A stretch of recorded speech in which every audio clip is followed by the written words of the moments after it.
오늘 우리 주신 하나님의 말씀 느헤미야 9장 1절로 6절까지 말씀이고요. 우리 제목 함께 있습니다. 제목입니다. 시작. 오직 주는 여호와시니라. 오직 주는 여호와시다. 여러분 주, 우리 주인이시다. 여러분 우리 하나님 우리 주인이십니다. 그분이 우리 왕이십니다. 그분이 우리 삶의 주권자이십니다. 여러분 이 고백이 우리 삶 가운데 날마다 항상 있기를 주의 이름으로 다시 한번 축원드립니다. 여러분 우리가 계속 구약의 말씀을 나누고 특별히 지금 이 구약의 말씀을 나누는 이 시기에는 포로였다가 다시 고향 땅으로 돌아오는 말씀을 계속 나눴습니다.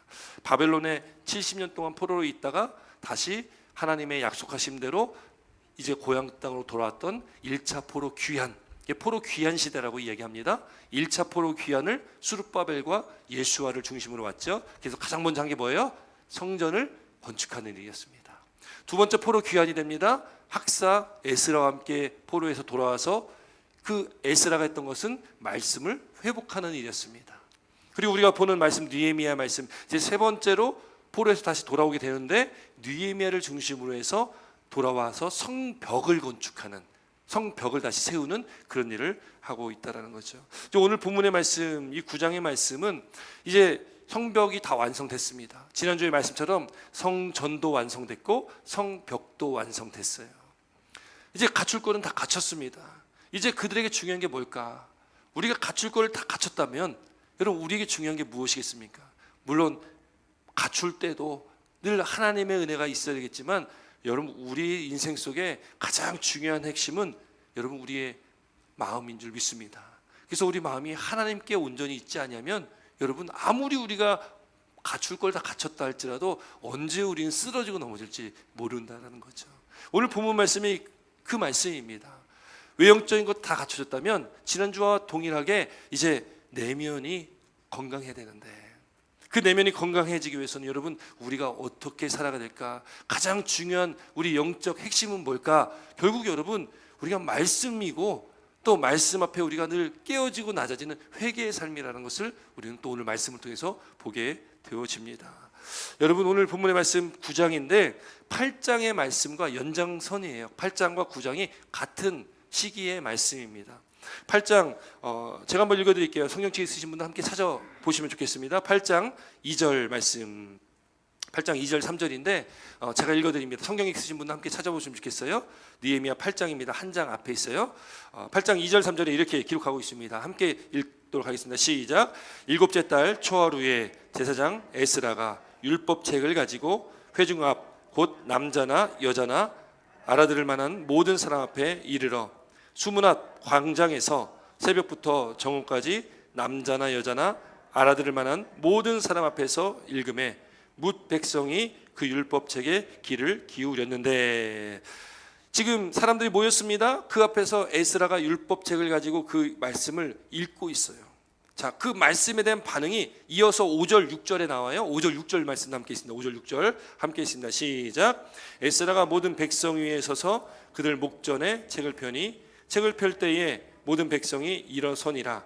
에스라가 위대하신 하나님 여호와를 송축하며 모든 백성이 손을 들고 아멘 아멘 하고 응답하고 몸을 굽혀 얼굴을 땅에 대고 여호와께 경배하니라. 또 하나의 반응이 하나 나와요. 8절 9절 함께 있습니다. 8절 9절입니다. 함께 있습니다. 시작. 하나님이 율법책을 낭독하고 그 뜻을 해석하여 백성에게 그 낭독하는 것을 다 깨닫게 하니 백성이 율법의 말씀을 듣고 다 우는지라. 총독 느헤미야와 제사장 겸 학사 에스라와 백성을 가르치는 레위 사람들이 모든 백성에게 말하기를 오늘은 너의 하나님 여호와의 성일이니 슬퍼하지 말며 울지 말라 하고. 여기는 우리가 읽은 이 말씀들 8장의 말씀 보면 말씀이 선포되고 그 말씀을 들었던 그 백성들의 반응이 나옵니다. 반응. 어떤 반응이 있었습니까? 말씀이 선포되니까 사람들이 일어나고 또 그 말씀 앞에 여호와를 송축하고 아멘 아멘으로 화답하는 거예요. 또 그 말씀을 들을 때에 그 말씀 가운데 깨닫게 되니까 어떻게 됩니까? 9절 말씀 보니까 백성이 율법의 말씀을 듣고 다 우는지라. 이게 반응이 있는 거예요. 말씀을 깨닫고 말씀을 듣고 말씀을 깨닫고 반응한다. 여러분 이게 너무나 중요합니다. 여러분 반응한다라는 것이 너무나 중요해요. 우리도 여러분 예배 드리고 있습니다. 매 예배 때마다 말씀이 선포되고 찬양도 드리고 기도도 합니다. 근데 그것이 맨날 반복되는데, 여러분 오늘날 이 시대, 또 우리가 살아가는 이 시대 속에 보면은 반응하지 않는 시대가 점점 되고 있다는 거예요. 말씀이 선포돼도, 또 찬양을 해도, 기도를 해도 별로 마음에 반응이 없습니다. 그냥 앉아있다 가는 그런 예배가 진행되고 있다는 거예요. 여러분 오늘 우리가 예배하는 이 예배 자리에서 저와 여러분들이 드리는 이 예배는 하나님께 반응하는 예배 되실 주님을 축원드립니다. 반응하시기 바랍니다. 여러분 어떤 반응이에요? 하나님의 영광, 하나님께 영광 올려드려야 됩니다. 또 말씀이 선포될 때에 그 말씀에 깨닫게 되어지는 그 은혜가 있고, 그 깨달은 말씀 가운데 울게 되어지는, 눈물로 반응하게 되어지는 걸 볼 수 있다는 거예요. 여러분 8장 우리 2절 읽었지만 일곱째 달 초하루라는 그 시점이 나온다면 9장 1절에는 이렇게 말하고 있어요. 9장 1절 말씀 함께 읽겠습니다. 9장 1절 본문입니다. 시작.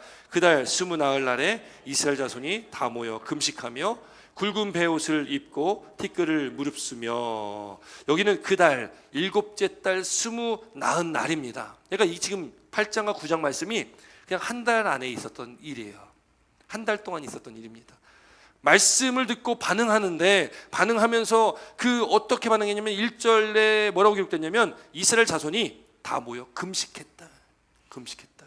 또 굵은 베옷을 입고 티끌을 무릅썼다. 이렇게 기록하고 있습니다. 그러니까 한 달 동안 말씀 듣고 기도하고 금식하고 회개했다, 이런 의미입니다. 여러분 우리가 우리 삶의 영적 변화를 이루기 위해서는 가장 필요한 게 있습니다. 꼭 필요한 게 있어요. 그것이 바로 회개라는 거예요. 회개가 없으면 여러분 우리 영적 삶이 변화가 될 수가 없습니다. 회개하는 심령, 하나님께서 받는 그 제사, 하나님께서 원하는 제사는 회개하는 심령입니다. 애통하는 심령이에요. 상한 심령입니다. 그것이 바로 회개하는 마음이거든요. 하나님께서 원하시는 제사는 상한 심령이라, 이게 회개하는 마음입니다. 하나님의 말씀을 듣고 그 말씀에 반응할 때 나타나는 그 현상, 회개입니다. 들어도 회개하지 않는다면 여러분 그 말씀에 반응이 없는 삶인 거죠. 이스라엘 백성들이 한마음 한뜻대로 모였습니다. 모여서 그들이 말씀 가운데 깨닫게 되어지는 것은 그들의 죄를 깨닫게 되는 거예요. 오늘도 우리가 예배 자리에 모였습니다. 우리가 이 시간 예배 드리면서 우리가 깨달을 것은, 말씀을 통해서 깨닫게 되어지는 것은 우리의 죄를 깨닫게 되어지는 겁니다. 또 오늘도 우리는 회개하며 나아가는 거죠. 유대 백성들이 금식합니다. 여러분 금식은 뭐예요? 금식.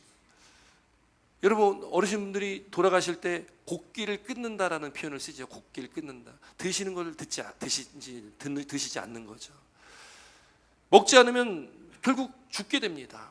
먹는다라는 것은 살아가기 위해서 꼭 필요한 것이 바로 우리 먹는 거죠. 양식입니다. 여러분 그런데 금식은 그걸 끊어버리는 거예요.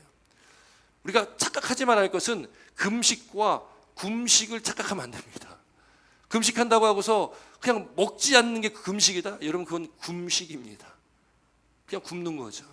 금식이라는 것은 우리 결단과 신앙의 고백이 반드시 있어야 됩니다. 하나님, 내가 지금 먹는 것, 뭐 한 끼를 금식하든 두 끼를 금식하든 며칠을 금식하든, 그 금식이라는 것은 내가 먹는 나의 인생이 정말 중요한 건데, 내 삶에 가장 중요한 건데 그걸 끊겠습니다.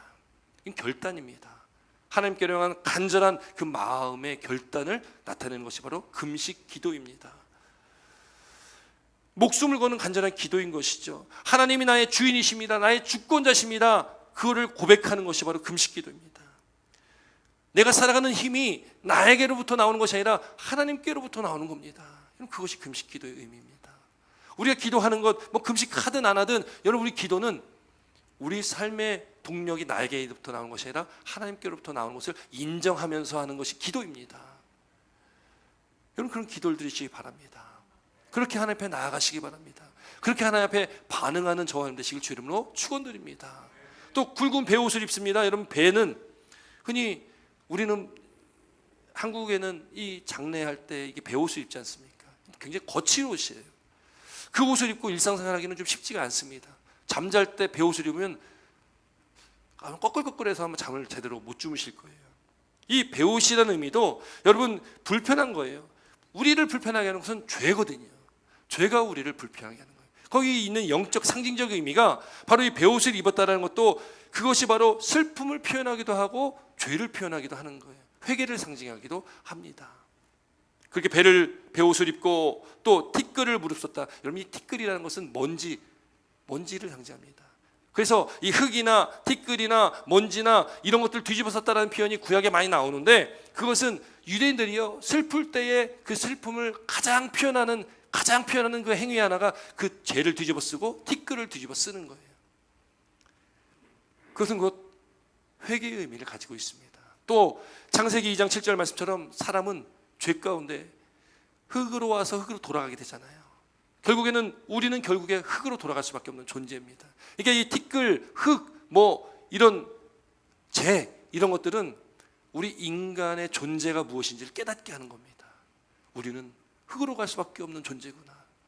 정말 우리는 아무것도 할 수 없는 연약한 존재이구나. 여러분, 이것을 깨닫는 것이 은혜라는 것을 믿으시기 바랍니다. 그래서 우리가 사순절을 시작할 때도 그 시작하는 수요일을 성회 수요일이라기도 하고 제의 수요일, SUNG제를 이렇게 얘기하잖아요. 그 제라는 것이 바로 우리의 실존이에요. 우리는 그런 존재구나. 우리가 그 존재를 깨달은다면, 나는 내 힘으로 내 인생을 살아갈 수 없는 존재구나. 그러니 우리가 하나님만을 바라보고 하나님을 의지하고 살아가야 되겠구나. 이런 믿음의 확신과 고백이 서게 된다는 것이죠. 그런데 내가 그런 티끌과 같은 존재, 재 같은 존재, 그런 먼지 같은 존재라는 것을 깨닫지 못하면 여러분, 그 하나님의 은혜 가운데 우리 나아가지 못하게 된다는 것이죠. 지금 이 유다 백성들이요 그렇게 슬픔과 회개 속에 아주 최상급의 표현을 하고 있는 것이 오늘 본문의 말씀이에요. 그리고 2절 3절에 기록합니다. 2절 3절 함께 있습니다. 2절 3절 함께 있습니다. 시작. 모든 이방 사람들과 절규하고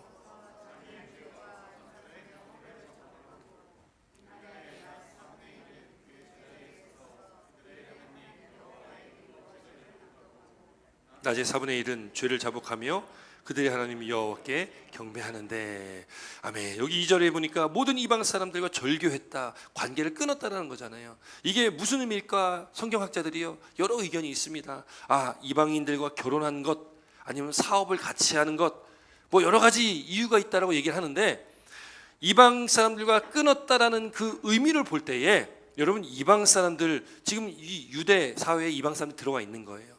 결혼했든지 사업을 하든지 거기 안에 들어와 있는 거예요. 근데 중요한 게 있습니다. 이방 사람들이 들어오면 문제가 있어요. 뭐가 문제가 있냐면, 이방 사람들이 들어오면서 자신들이 섬기는 신들을 같이 데리고 들어옵니다. 어느 날 한국도요 시골 가면은 일할 일꾼들이 없잖아요. 요즘에 동남아에서 많은 사람들이 들어와가지고 시골 일을 대신하고 있습니다. 근데 동남아가요 이슬람 문화잖아요. 거기는 대부분이 다 이슬람권이거든요. 그러니까 지금 한국에 이슬람교가 너무 지금 성장하고 있는 거예요. 벌써 몇 백만 단위로 그렇게 많이 있다고 하잖아요. 여러분, 이방인들이 들어오면 이방 문화나 종교가 들어오게 돼 있습니다. 여러분, 그것을 우리는 구약의 솔로몬을 통해서 볼 수 있어요.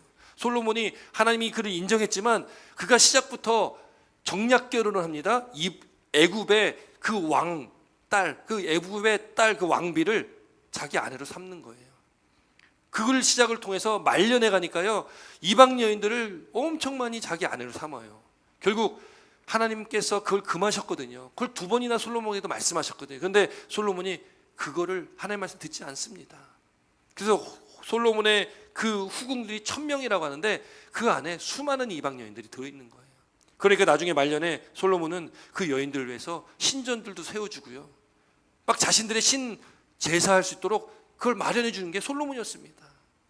결국 이방 사람이라는 것은 이건 세상을 상징하는 거 아니겠어요? 세상의 문화, 가치관이 들어오니까 변질되기 시작하는 거죠. 오늘날 교회도 저와 여러분들도 세상의 가치관이 우리 가운데 들어오면 우리 신앙은 그 순수성을 잃어버리게 됩니다. 변질되게 되는 거죠. 여러분, 거룩, 구별되다, 구분되다. 우리가 세상과 구별되고 구분돼야 되는데 그것이 희석되어져 버리고 우리는 거룩한 존재가 아니게 된다라는 거죠. 그래서 지금 이방인들과 절교했다라는 것은 그걸 끊어버리는 겁니다. 영적인 순결 다시 회복하는 것을 말하고 있다는 거예요. 바라긴 사랑 성도 여러분, 저와 여러분들의 영적인 저와 여러분들의 삶이 회복되시길 바랍니다. 이 세상 것들을 끊어버리고 우리가 영적 순결함 가운데 나아가시길 여러분 축원드립니다. 그렇게 그들이 자기 죄를 고백하고 자신들의 조상의 죄까지 고백하는 거예요. 이 회개, 이 기도, 여러분 기도의 지경이 넓어진다라는 표현을 쓰지 않습니까? 우리 기도가 나뿐만 아니라 나만을 위해서 기도하는 것이 아니라 내 가족을 위해서, 나의 친척들을 위해서, 또 지역사회를 위해서, 교회를 위해서 점점 우리의 지경이 넓어져야 되는 거예요. 오늘 이 본문에는 나의 죄뿐만 아니라 조상들의 죄까지도 회개하고 있는 거예요. 기도의 지경이 넓어지고 있다는 거죠. 말씀이 들어가고 말씀 가운데 깨닫고 그들이 반응할 때에 그런 변화가 있게 됐다는 거예요. 오늘 이 말씀처럼 우리도 그렇게 말씀에 대한 반응이 나타나고 그 반응 가운데 우리가 이 회개의 삶을 살아가면서 우리 삶 또한 그렇게 변화되는 놀라운 은혜를 경험하는 저와 여러분 되시기를 주의 이름으로 축원드립니다. 여러분, 그렇게 그들이 율법을 듣고 또 회개하며 그렇게 시간을 보냈다는 거예요. 여러분, 언제부턴가요? 교회 안에 회개라는 단어가 굉장히 낯선 단어가 되기도 하고 좀 부담스러운 단어, 거추장스러운 단어가 되기도 합니다. 그래서 오늘날에는 많은 교회들에서 이 회개, 십자가, 죄를 강조하지 않는 그런 말씀들이 너무나 많습니다. 미국에서 가장 성장하는 교회 중에 한 교회가 바로 이 텍사스에 있는 그 휴스턴 레이크우드 교회, 아마 조엘 오스틴 목사님 하면 다 아실 거예요. 그분 신학을 보통 번영 신학이다라고 얘기합니다. 번영 신학, 축복 신학이거든요. 그분 설교에 예수란 단어도 잘 안 나오고요, 죄 이런 단어도 그렇게 많이 등장하지 않습니다. 잘 되는 것, 예수 믿으면 잘 돼야 된다, 축복받아야 된다, 맞습니다. 예수 믿으면 잘 되고 축복받아야 돼요. 그러나 여러분, 그게 목적은 아니다라는 거예요. 우리의 본질은 십자가 외에는 없습니다. 그래서 사도 바울이 고백합니다. 자랑할 것이 뭐냐? 내가 자랑할 것은 오직 십자가밖에 없다. 우리는 십자가만 자랑하는 거예요. 우리가 잘 먹고 잘 사는 것, 그것도 중요할 수 있습니다. 그러나 우리가 십자가를 붙들고 우리가 먼저 하나님 나라와 하나님의 의를 위해 살아갈 때에 이 모든 것을 우리에게 도와주신다는 축복이 우리에게 임하는 거거든요. 그 순서가 바로 돼야 되는 거 아니겠어요? 그러다 보니까 잘 살고 잘 되고 축복받는 거에 더 집중하는 시대가 되다 보니까 자꾸 죄 얘기하고 회개 얘기하고 십자가 얘기하고 그러면은 그런 식 설교를 싫어하는 거죠. 자주 저도 표현하지만 오늘날 시대를 설교의 홍수 시대라고 얘기하지만 거기에 또 하나 붙는 게 뭐예요? 영적 기갈의 시대다라고 얘기하는 거죠. 유튜브를 통해서 수많은 설교를 들을 수 있습니다. 세상에 유명하다는 설교는, 목사님의 설교는 다 들을 수 있습니다. 그런데 영적으로는 메말라가고 있는 거예요. 설교 쇼핑을 합니다. 듣다가 조금이라도 듣기 거북하면 다른 설교로 넘어가고, 아니 그마저도 설교 안 듣는 분들이 대부분일 수도 있어요. 여러분, 그런 시대로 살아가고 있다는 거죠. 오늘 이 본문 말씀에 이 유다 백성들이 말씀 앞에 그들이 철저하게 회복되어지고 그들이 회개함 가운데로 나아가고 있다는 것을 보게 되옵니다. 그러면서 그들이 고백하는 게 뭐예요? 6절 말씀 함께 있습니다. 6절입니다. 6절 함께 있습니다. 6절 시작.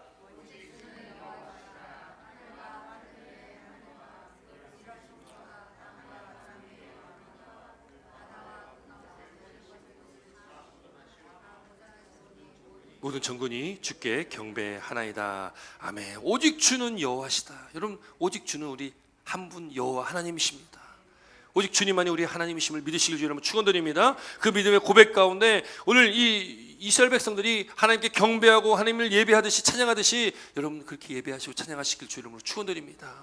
여러분, 그 믿음의 고백, 하나님이 우리 주인이시라는 그 믿음의 고백 가운데 이 모든 천지 만물을 창조하시고 운행하시는 살아계신 하나님, 수천 년 전에 기록된 이 말씀이지만 그러나 그 말씀 가운데 임하셨던 하나님은 오늘도 동일하게 역사하시는 살아계신 하나님이십니다. 그 하나님은 우리 하나님이시고 저와 여러분들의 하나님이시다. 그 믿음이 우리한테 반드시 있어야 된다는 거예요. 여러분, 오늘 주보에 보면은 항상 이 예배 순서표에 보면은 교회력, 교회 달력이 있지 않습니까? 거기에 절기들도 있고 지금 어떤 때인지를 기록하고 있어요. 그래서 뒷장 보면은 성령 강림 후 제1주다라고 주보에 기록되어 있죠. 그리고 또 하나 삼위일체 주일, 오늘은 삼위일체 주일입니다. 또 하나 제가 이제 칸이 없어서 기록하지 않았는데 오늘 어떤 날이냐면 존 웨슬리 회심 기념 주일이에요. 여러분, 우리가 감리교를 다니고 있어요. 여러분, 감리교인이십니다. 존 웨슬리 목사님이 감리교를 만드신 분이에요. 시작하신 분이에요.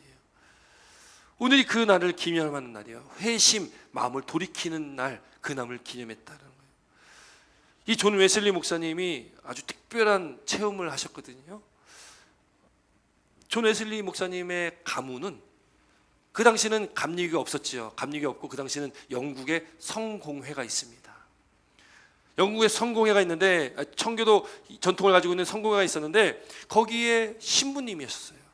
그러니까 이 존 웨슬리 목사님 아버지도 목사님도 그 성공의 신부님이십니다. 이게 목회자 집안이에요. 존 웨슬리 역시도 영국 국교회에 있던 성공의 신부입니다. 저 같은 목회자였다라는 거예요. 근데 그는 특별한 체험을 했다. 그가 회심했다. 그가 목회자로서 목사로서 그렇게 삶을 살고 있었지만 성령 체험을 하지 못했던 그런 사람이었습니다. 이 존 웨슬리 목사님이요, 영국에서 여기 조지아 사바나, 지금 거기에 한국 기업들이 들어와가지고 지금 굉장히 발전하고 있지 않습니까? 이 조지아 사바나로 선교 활동을 오십니다. 선교를 오세요.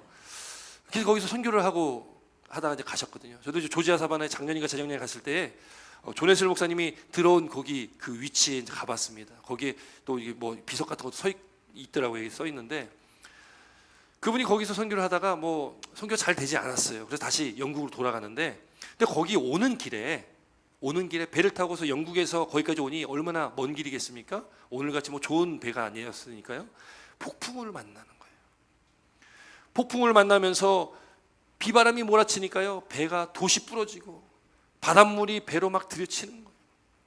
거기 있는 모든 사람들이요, 그 죽음의 공포에 다 두려워하고 있었습니다. 존 웨슬리 목사님이잖아요. 근데 그분도 그 중에 한 명처럼 죽음의 공포에 휩싸여 있었습니다. 그랬던 그분이 자세히 들어보니까 어디서 찬양 소리가 들리는 거예요. 그 찬양 소리가 나는 데를 가봤더니 이게 몇몇이 모여가지고요, 아주 평안한 얼굴로 찬양을 하고 있는 겁니다. 그래서 이 목사님이 너무 충격을 본 거예요. 나는 신부잖아요. 성공의 신부 목사인데 나는 지금 죽음 때문에 두려워서 떨고 있는데 이 성도들이 거기서 아주 편안한 모습으로 찬양을 하고 있으니까 이 너무나 충격이었던 겁니다. 그 모였던 사람들이 모라비안 교인들이라고 이 기독교의 다른 한 분파인데 그들이 거기서 예배를 드리고 있었던 거예요. 찬양을 하고 있었던 거예요.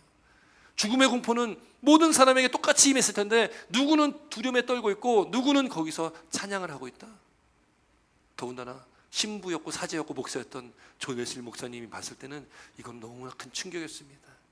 그 충격을 가지고 다시 영국 땅으로 돌아왔을 때에 그가 하루는 어느 길을 영국의 이 올더스게이트라는 그 길을 걸어갈 때에 우연히 그가 어느 집회에 참여를 하게 되는데 그 집회도 모라비안 교인들이 여는 집회였어요.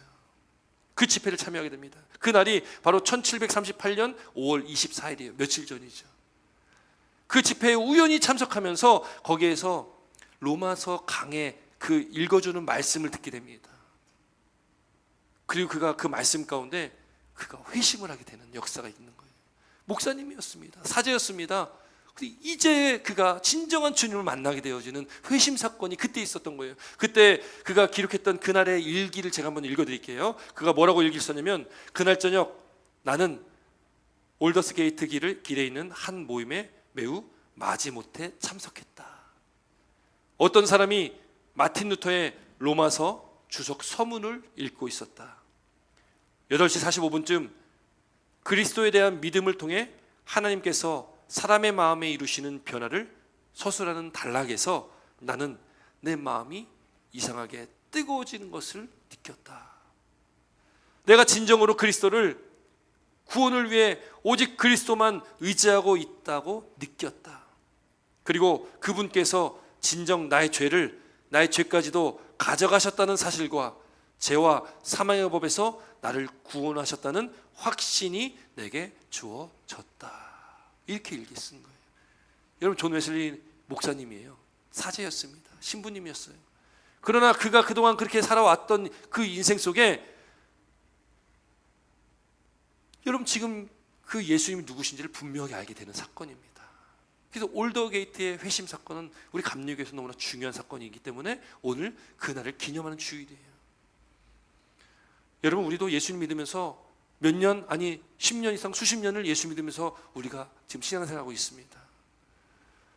근데 어쩌면 우리도 여전히 이 존 웨슬리 목사님처럼 예수를 믿지만 우리 안에 어떤 회심, 어떤 체험 이런 것이 없을 수도 있다는 거죠. 그렇게 그저 우리가 교회에 왔다 갔다 하는 어떤 그런 종교 활동처럼 우리가 신앙생활 한다면 여러분, 오늘 우리가 다시금 회심되어지는 은혜가 있길 주의 이름으로 축원드립니다.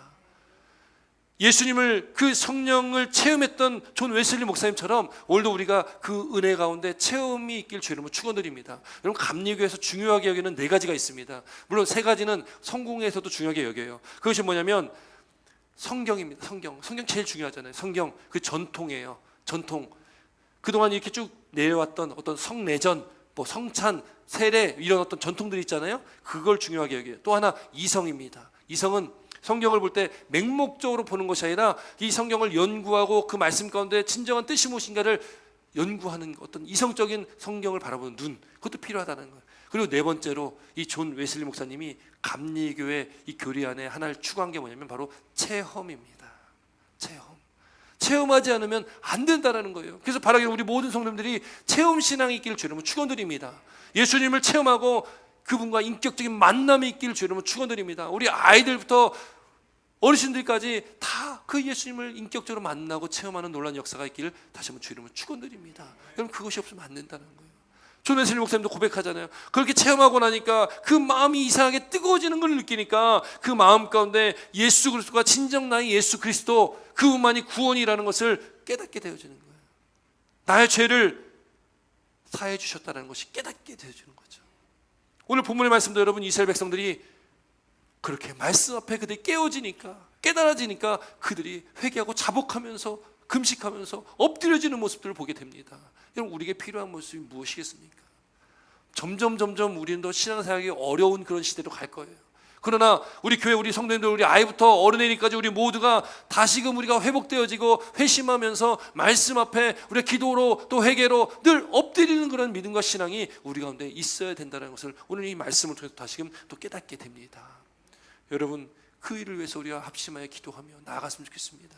그 일을 위해서 우리 아이들 위해서 기도하는 저와 여러분 되시길 주의 이름으로 다시 한번 부탁드립니다. 여러분, 오늘 이 말씀처럼 그렇게 주 앞에 나아갔던, 말씀 앞에 나아갔던 이스라엘 백성들, 또 존 웨슬리 목사님의 그 회심의 그 사건처럼 우리의 삶이 변화되고 우리 삶이 회심되어지는, 회복되어지는 경험의, 체험의 신앙이 우리 가운데 있어지는 그 놀라운 은혜를 경험하시는 저와 여러분들, 여러분, 그 체험의 사건은요 언제 우리에게 일어날지 몰라요. 오늘 예배 자리에도 있을 수 있습니다. 또 우리가 말씀을 들을 때에, 찬양할 때에, 또 삶을 살아가면서 어느 순간 하나님이 그 은혜로 임할지 몰라요.